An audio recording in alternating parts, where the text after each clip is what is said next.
Lesson 8, problem solving. So the benefit here is quite clear. Life, business, study is full of challenges and you're always looking for better solutions. So how to make that work. And a reminder about the model, the ATAG model. Absorb, test, apply, and G for grow. We're now on the third letter. We're about applying knowledge. Now, before we get into some methodology, let's look at some sample problems. I'm going to read these out. Think about them if you like. Maybe pause the video after I've read out the problems. Then I will discuss solutions. So if you pause after I've read the problems, that will give you time to think about a solution. So a bat and a ball together costs $1.10. If the bat costs $1 more than the ball, how much does the ball cost? Second question, think of this as a logical problem, a syllogism if you like. All roses are red. So although that's not true, roses come in many colours, except that is a true statement. Some flowers fade quickly. Also a true statement, depending on how you define fading quickly, but accept that as true. Therefore, some roses fade quickly. Is this statement true or false? So accept the first and second sentence as true statements, then think about the logical implications. Third question, you're considering surgery, and this has slightly better long-term results than other therapies, and you are told either one of the following about the surgery. A, the 1 month survival rate is 90%, or B, 10% of patients die in the first month. Which do you think is better? So 3 problems, think about 3 solutions. Okay, so hopefully you've had time just to think very quickly about solutions. Problem number 1, over 50% of the best undergraduate students at the best universities in the world get this wrong.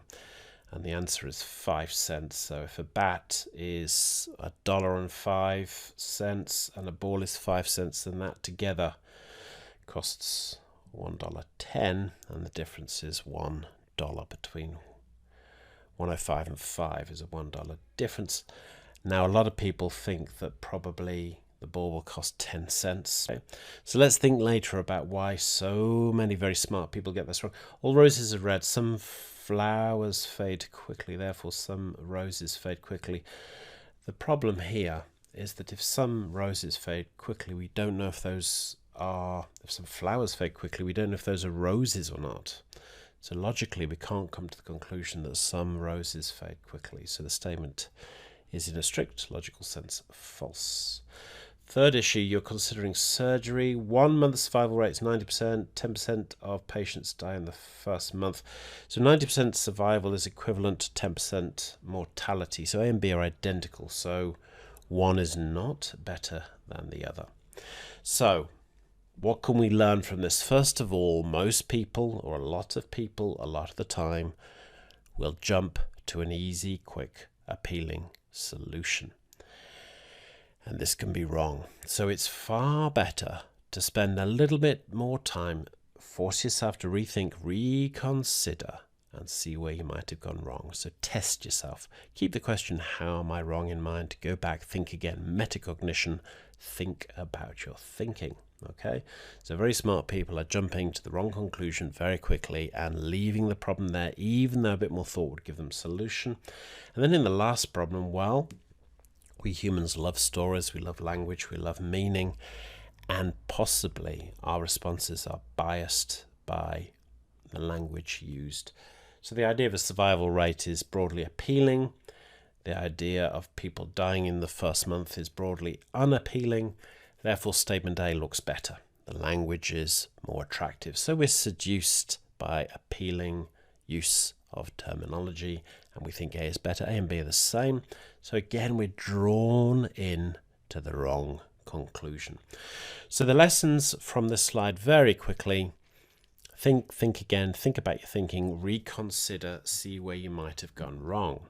So framework, first understand goals. So when you're looking at problems, what's the real goal? We know that a lot of organizations and businesses and individuals tend to solve the wrong problems. So think again, what's your goal? Is solving the problem placed in front of you a useful goal to tackle, a useful problem to tackle, Or do you want to think about another problem which would be more useful in realizing your goals?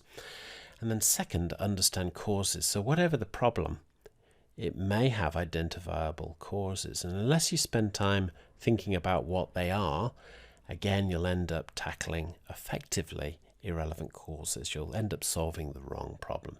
So you want to delve deep. So let's say you have a problem of, let's say, equality of pay in your workforce, young versus old, men versus women, degree holders versus non-degree holders. People might think, there's racism or sexism or ageism or something at play. Maybe the cause of pay inequality is something quite different. There's probably many factors actually involved, and you want to study the causes, the reasons for the disparity in pay, before you jump to conclusions. Okay. So let's now think about a very effective and simple method for problem solving. First of all, you want to see what's happening, assess the problem. Then you want to gather data, a bit like the prior issue. You want to gather data and you want to analyze and consider from that data the causes of what's happening. Gather the data, analyze and consider it. You want to list solutions. With a sophisticated problem, there are probably many, many solutions you could consider. Then you want to select a path. There may be one best solution or two or three you could try, see what works, and then continue with the more successful trials. You want to implement that solution, then you want to monitor what's going on over time. Because again, if it's a multi-factor problem, a simple solution may have complex effects. You want to monitor what's going on and assess that things are working over time. Let's have a quick look at an example. Let's say your problem, let's say you're an entrepreneur and you're selling online education products, so videos and tutorials, what have you. Now, lack of sales. You're going to gather data. You're going to gather sales data. You're going to show perhaps that you're lacking growth relative to the market. Maybe you've got poor reviews for your courses. Maybe they're not viewed as being very attractive by the students. So analyze and consider. Poor course or poor promotions or bad choice of topics or some combination. Maybe your content's not good. Maybe you're not marketing it well. Maybe you're just teaching unappealing topics to unappealing students. Who knows? It could be some combination. Possible solutions. Now, you might take your old courses and improve them. You might launch new courses. You might, in new subject areas, you might outsource promotions. You might exit altogether. You might decide this market's not for you. So a prospective solution may be you're going to look at new courses on new topics with a new style. Maybe you're going to benchmark things. So you're going to look at successful courses in whatever domain and try and learn from what works and adapt it to your own needs. You will then monitor sales. You're going to monitor the reviews for the new material. You're going to look at the relative performance. So how are your sales comparing with other courses in the same area?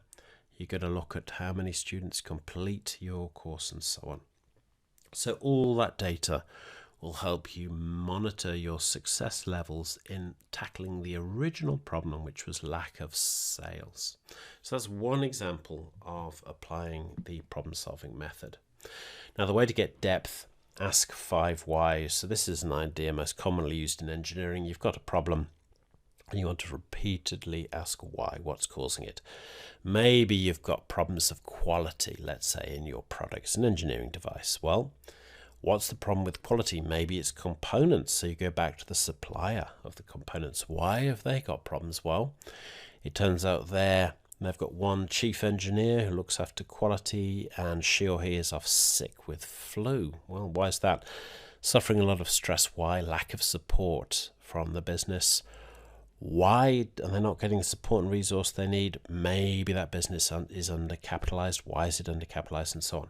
Normally, by the time you've asked why 5 times, you'll get down to some root cause that's manageable, that's tractable, that you can work with.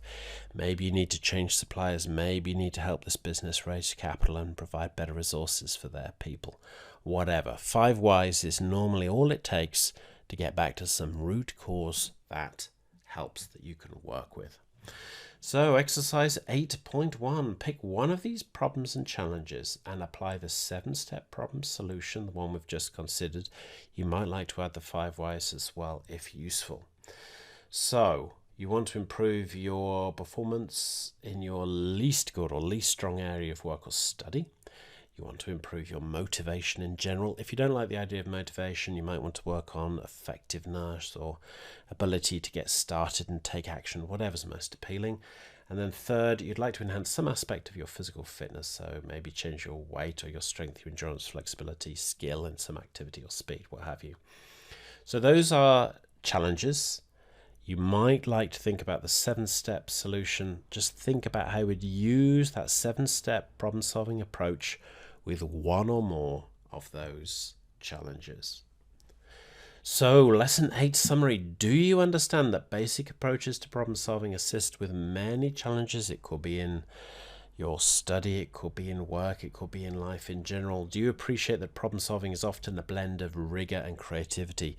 We need to get data, but often it's not just handle turning, not just an analytical process. There may be some creative leaps, some new insight required to get the new insight to solve the problem. It's a creative process.